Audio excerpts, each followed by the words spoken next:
The Trades Academy is a public-private partnership between the Land Education Service District, any school district in Lane County, and then Sheet Metal Training Center, the Plumbers, Steamfitters Training Center, and then the Electricians Training Center.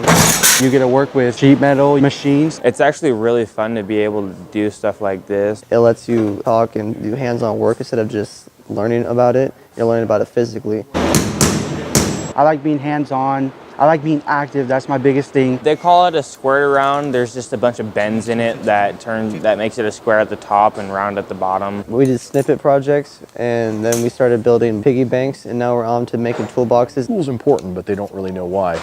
Here they come here, it's work related, it's real world, and I'm still telling them the same story. Being here, I most definitely have learned how to use fractions a lot more. Math, that's the #1 thing you use in this class. Always measuring everything. You've got to be precise. Math is kind of a problem for me, but coming here makes me more confident. I'm actually in a geometry class right now, and it's with all the shapes and everything, so it's actually helping here and there at the same time. It teaches you many skills. Life lessons, communicating. Attendance matters. We had a snow day last week. Springfield School District closed for Thursday. 2 of the guys from Gateway came. More social skills. Teamwork.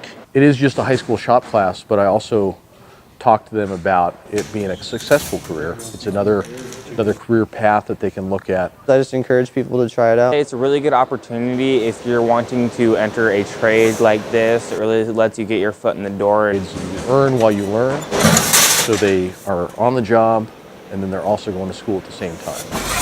If you like this type of work, I'd come. I mean, this is a great program. It's a great start to a career, honestly, and that's why I'm here.